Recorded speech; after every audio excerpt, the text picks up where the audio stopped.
YouTube, and welcome to another week of Shut Up and Poetry. We're your hosts. I'm Essie Says. This is SaladCon. We're here to bring you some bomb-ass poetry. And this week, we have it. Who are we featuring this week? Chucky Black. Oh yeah, Chucky Black. This guy just made the 2015 APS National Team. Again! And he has a few things to say. So here they are. Trial by fire. This week alone, I watched a man in South Carolina die on 17 different occasions. Did not hurt less each time. 1.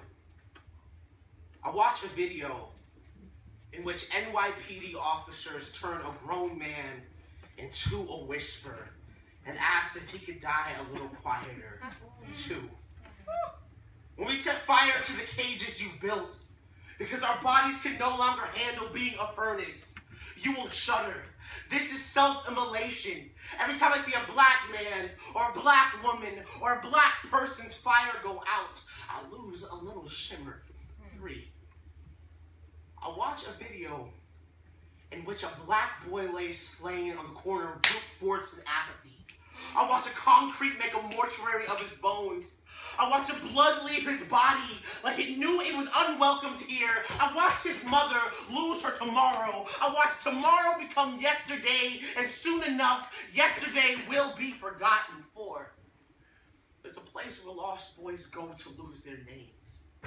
They say Neverland be filled with black bodies choking on white flags. Rumor has it, a white cop shot Jack with a leaden bean just to watch a stock bloom and rip him in two. Ain't so magic when black is involved. 5. Our lives are something they steal. Black folks taste good to a belly that don't end. Black folks be fodder to something. 6. There's a fire beneath my feet, and this is a burning. This is me learning how black boys survive with our mouths shut gasping. This is me unfazed, because none of this is news. None of this is new, see? Most of y'all forgot what y'all ate last night. How the fuck are y'all supposed to remember Mike Brown, or Trayvon Martin, or Oscar Grant, or Sean Bell, or Emmett Till? How are you supposed to remember the bodies still being digested in your basement? See, I've been knowing this skin for a while. Been wearing it like a poorly kept secret. Been knowing how white folks see a shooting gallery in my wake. 8. There's a fire beneath my feet, and it's crawling up my legs, and it's eating all of the oxygen. I can't breathe. I can't breathe. I can't breathe. Eric Gardner said that 11 times before they made that man a ghost. 9. There's a fire beneath my feet, and it hurts. I am not desensitized by these images because I am black, because I can easily be next. Wow. This piece is simply like phenomenal. Chucky is an incredible writer, but he is such a passionate performer.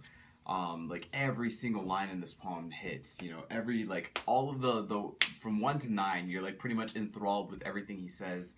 And it seems like he's kind of talking about, at least to me, a couple of two different issues. One kind of being specifically police brutality towards black men.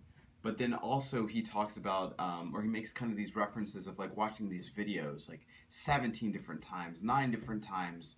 And how like he's not desensitized to them, but in a way by performing this piece, he's hoping maybe that it'll be a reminder, that it'll like kind of spark something that like this is still happening. This is like, I'm like literally rattling off names that this happened to, and just last week I watched it happen again, you know, 17 different times, and how important and how kind of tragic that is. He can't forget because he is a black man, and like he said at the end of the poem, I can easily be next.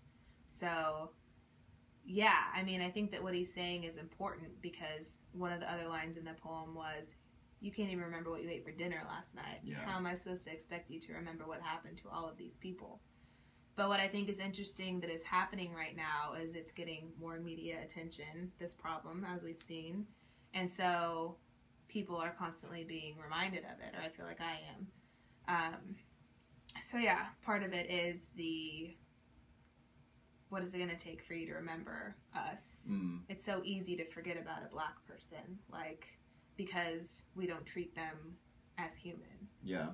So.